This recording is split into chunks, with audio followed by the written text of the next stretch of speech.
Good evening and welcome to Tuần-san News of the Week. My name is Emma Doe. In what's making headlines this week, an international manhunt for a former Vietnamese oil executive winds up in Germany. Vietnam arrests 16 bankers in an anti-corruption crackdown. And Kim Jongnam's suspected killers prepare to go to court. In this week's top story, Germany has accused Vietnam of kidnapping a former Vietnamese oil executive who was seeking asylum in Berlin. Tuần-san has been the subject of a 10-month international manhunt for allegedly causing $150 million worth of losses at the state-owned company Petro-Vietnam Construction. While Germany says Jun was kidnapped, Vietnam says the former exec turned himself in on Monday. No information was provided as to why he handed himself in, and Vietnamese local media reports that his family has been unaware of his whereabouts. German media reports that a man was taken from a park in central Berlin by armed men on July 23rd. Germany maintains that Vietnam breached international law by taking Jun back to Vietnam and is demanding for his return so that a Vietnamese request to extradite him could be examined in full. Last year, the Vietnamese government began investigating Jun's career, questioning why he had been given promotions despite alleged losses at his company. After Jun went abroad and vanished from the public eye, Vietnam issued an international arrest warrant for him. Vietnam has targeted 16 bankers in its latest crackdown on corruption. On Tuesday, the government issued arrest warrants for 14 bankers and took 2 others into custody, accusing the group of causing hundreds of millions of dollars in losses to a variety of private and state-owned banks.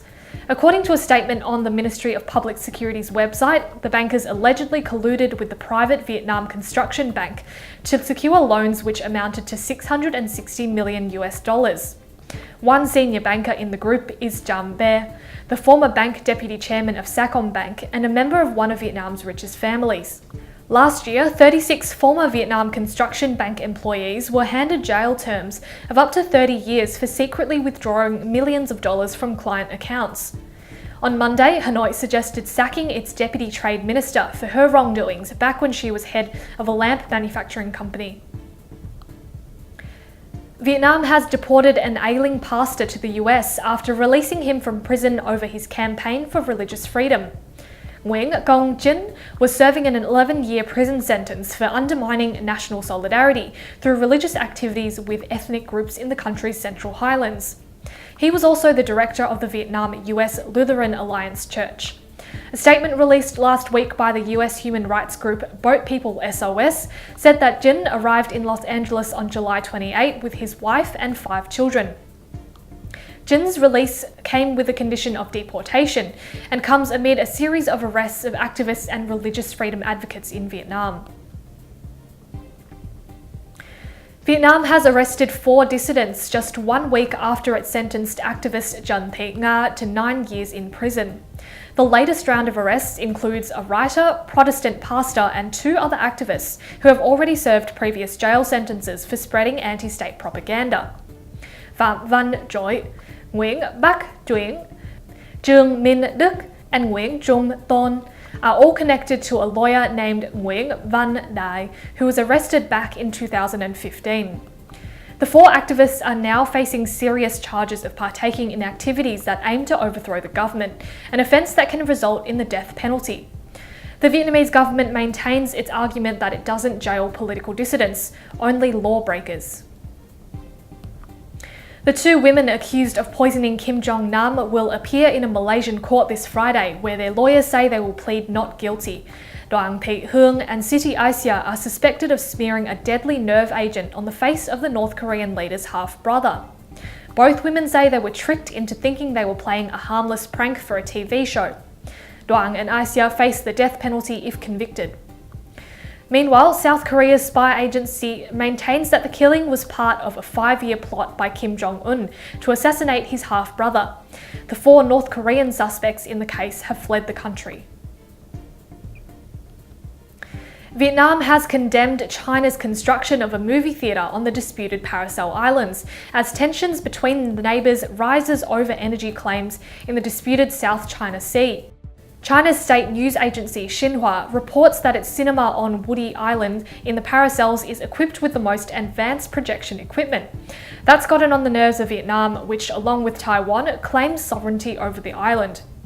Tension between Vietnam and China spiked in mid-June when Vietnam allowed a Spanish oil company to drill in a disputed part of the South China Sea.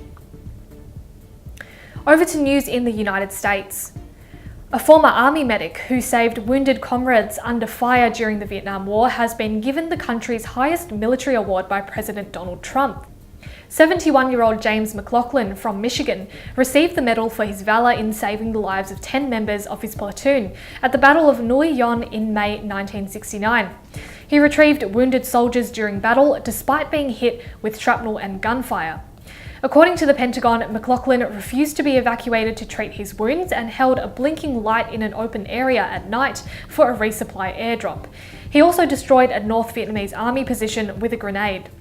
McLaughlin left the service with a rank of Specialist 5 and returned to Michigan. Back to news on Australia.